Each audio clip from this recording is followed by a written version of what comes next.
இந்த போறப்பு தான் நல்லா ருசிச்சு சாப்பிட கிடைச்சது.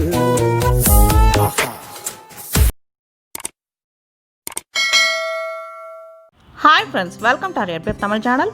நம்ம இன்றைக்கி கேரளா ஸ்பெஷல் மீன் பொழிச்சது எப்படி செய்கிறதுன்னு பார்க்கலாம். ஸோ வீடியோவை ஸ்கிப் பண்ணாமல் பாருங்கள். நம்ம சேனலை இப்போ தான் ஃபர்ஸ்ட் டைம் பார்க்குறீங்கன்னா மறக்காமல் சேனலை சப்ஸ்கிரைப் பண்ணிட்டு பாருங்கள்.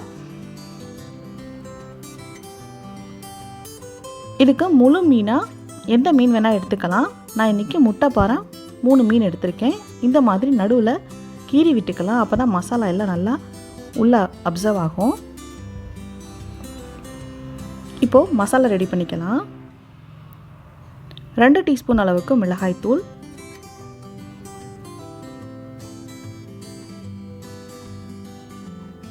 1 டீஸ்பூன் காஷ்மீரி மிளகாய்த்தூள்,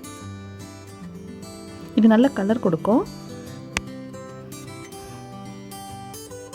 1/2 டீஸ்பூன் அளவுக்கு கரம் மசாலா, 3/4 டீஸ்பூன் அளவுக்கு மிளகுத்தூள், 1 டீஸ்பூன் அளவுக்கு இஞ்சி பூண்டு விழுது, கொஞ்சம் போல் மஞ்சப்பொடி, இதுக்கு தேவையான அளவுக்கு உப்பு சேர்த்துக்கலாம். இப்போது ஒரு அரை லெமனை இந்த மாதிரி ஸ்க்வீஸ் பண்ணி விட்டுக்கலாம்.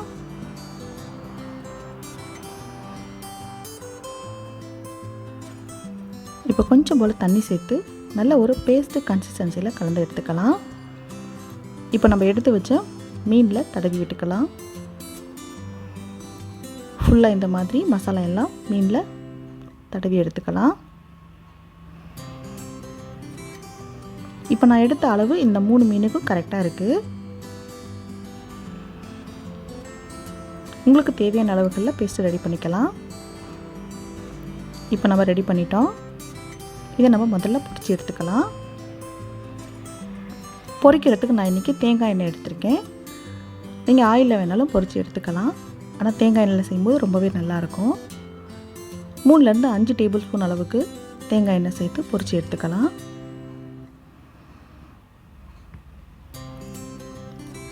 அதுவும் இந்த மாதிரி மண் பாத்திரத்தில் செய்யும்போது ரொம்பவே அதனோட ருசி ரொம்ப நல்லாயிருக்கும்.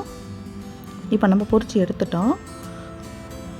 மீதி இருக்கிற எண்ணெயில் கொஞ்சம் போல் கருவேப்பிலை சேர்த்துக்கலாம். 2 பச்சை மிளகாய் கீரி சேர்த்துக்கலாம். 15லேருந்து 20 வெங்காயம் இந்த மாதிரி 1-2 கட் பண்ணி சேர்த்துக்கலாம். இப்போது வெங்காயம் வதங்கிறதுக்காக இதுக்கு தேவையான அளவுக்கு உப்பு சேர்த்து வதக்கி விட்டுக்கலாம். 1 டீஸ்பூன் அளவுக்கு இஞ்சி பூண்டு விழுது சேர்த்து வதக்கிக்கலாம். இப்போது 2 மீடியம் சைஸ் தக்காளியை கட் பண்ணி சேர்த்துருக்கேன். அதையும் சேர்த்து நல்லா வதக்கிக்கலாம். இது கூட 1/2 டீஸ்பூன் அளவுக்கு மிளகுத்தூள், 1/2 டீஸ்பூன் அளவுக்கு சீரகத்தூள்,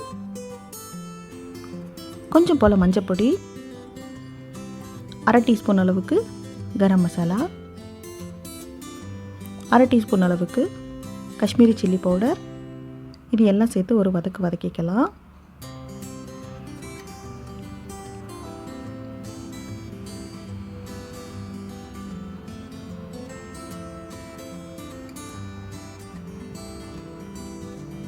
வெங்காயம் தக்காளி எல்லாம் வதங்கினதுக்கப்புறம் மசாலா கரிஞ்சிடாமல் இருக்கிறதுக்காக கொஞ்சம் போல் தேங்காய் பால் சேர்த்துக்கலாம்.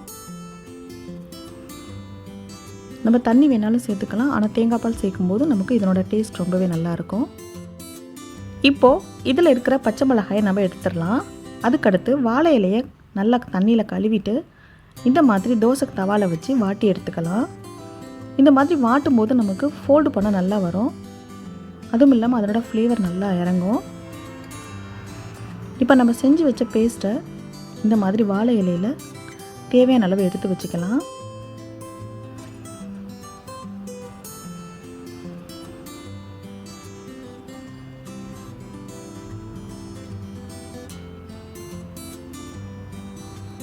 நல்லா ஸ்ப்ரெட் பண்ணிக்கலாம்.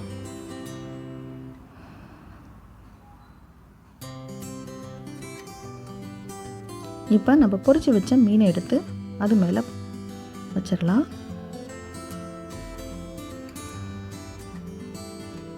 அது மேலே கொஞ்சம் மசாலா வச்சிடலாம்.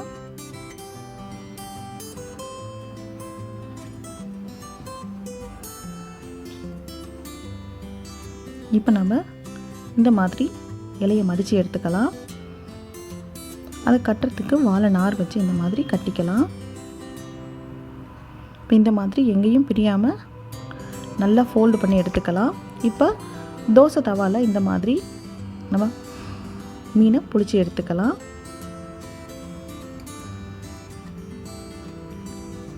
இப்போ நமக்கு கேரளா ஸ்பெஷல் மீன் பொளிச்சது நம்ம ரெடி பண்ணிட்டோம். இது எப்படி வந்திருக்குன்னு பார்க்கலாம்.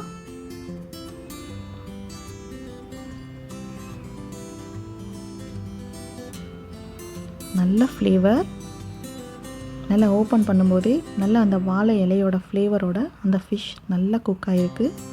சூப்பராக. நீங்களும் இதே மாதிரி உங்கள் வீட்டில் ட்ரை பண்ணி பார்த்துட்டு உங்களோட ஃபீட்பேக்கை கமெண்டில் சொல்லுங்கள். தேங்க்ஸ் ஃபார் வாட்சிங்.